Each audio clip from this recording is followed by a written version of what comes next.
முதலில் மக்கள் தொகை கணக்கெடுப்பு சாதிவாரி அடிப்படையில் வெற்றிகரமாக நடந்தேறட்டும். மாநிலங்களவை உறுப்பினர்களுக்கான காலி இடங்களை நிரப்புவதற்கு திராவிட முன்னேற்றக் கழகத்தின் சார்பில் Meenakshi Faculty of Pharmacy. Admission open for B.Pharm. Apply now. 4 வேட்பாளர்கள் இன்று வேட்புமனு தாக்கல் செய்துள்ளனர். 3 பேர் திராவிட முன்னேற்றக் கழகத்திலிருந்தும் ஒருவர் மக்கள் நீதி மையத்தின் சார்பில் திரு கமல்ஹாசன் அவர்களும் இன்று வேட்புமனு தாக்கல் செய்துள்ளனர். மதசார்பற்ற முற்போக்கு கூட்டணியின் அங்கம் என்கிற முறையில் விடுதலை சிறுத்தைகள் கட்சியின் சார்பில் நானும் இந்த வேட்புமனு தாக்கலில் பங்கேற்றேன். இந்த 4வரும் போட்டியின்றி இன்றைக்கு தேர்வு செய்யப்படுகிற நிலையில் உள்ளனர். அவர்களுக்கு என்னுடைய வாழ்த்துக்களை தெரிவித்துக் கொள்கிறேன்.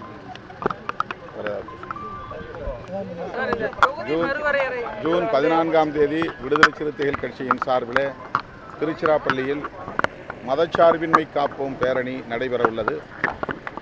அரசமைப்பு சட்டத்தின் உயிர்மூச்சு கோட்பாடாக இருக்கிற மதச்சார்பின்மைக்கு பாஜக ஒன்றிய அரசால் பெரும் தீங்கு சூழ்ந்துள்ளது. அரசமைப்பு சட்டத்தை பாதுகாப்பதன் மூலம்தான், குறிப்பாக மதச்சார்பின்மை கோட்பாட்டை பாதுகாப்பதன் மூலம்தான் ஒரு புதிய இந்தியாவை, பாகுபாடற்ற இந்தியாவை உருவாக்கிட இயலும்.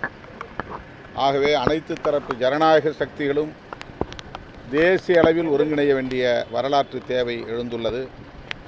திருச்சிராப்பள்ளியில் விடுதலை சிறுத்தைகள் ஒருங்கிணைக்கும் மதச்சார்பின்மை காப்போம் பேரணியில் சிறுத்தைகள் மட்டுமின்றி ஜனநாயக சக்திகள் பரவலாக பங்கேற்க வேண்டும் என்று அழைப்பு விடுக்கிறேன். தொகுதி மறுசீரமைப்பு மீண்டும் ஒரு அச்சத்தை 2026 சென்சஸுக்கு அப்புறம் தான் இது பண்ணியிருக்காரு. அதே போன்ற இபிஎஸ் அவர்களும் தொகுதி மறுசீரமைப்பில் வந்து இடம் குறைந்தால் வந்து தன்னோட முதல் குரலாக இருந்தது. வந்து மத்திய செயல்படுத்துது. மக்கள் தொகை சென்சஸ் வந்து தள்ளிப்படுவது விரைவில் மக்கள் தொகை கணக்கெடுப்பு நடத்தப்படும் என்று இப்போது சுற்றறிக்கை வெளியாகி இருக்கிறது. அது சாதிவாரி கணக்கெடுப்பு என்கிற அடிப்படையிலே இந்த மக்கள் தொகை கணக்கெடுப்பு நடைபெறும் என்கிற அறிவிப்பும் வெளியாகி இருக்கிறது.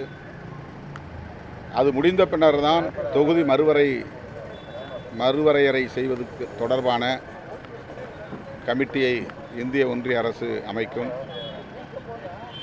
அப்போது தமிழ்நாடு உள்ளிட்ட தென்னிந்திய மாநிலங்கள் பாதிக்கக்கூடாது என்கிற கோரிக்கையை கட்டாயமாக தமிழ்நாட்டிலிருந்து முன்வைப்போம், அழுத்தம் கொடுப்போம். முதலில் மக்கள் தொகை கணக்கெடுப்பு சாதிவாரி அடிப்படையில் வெற்றிகரமாக நடந்தேறட்டும் என்று நாம் விரும்புகிறோம். Meenakshi Faculty of Pharmacy. Admission open for B.Pharm. Apply now.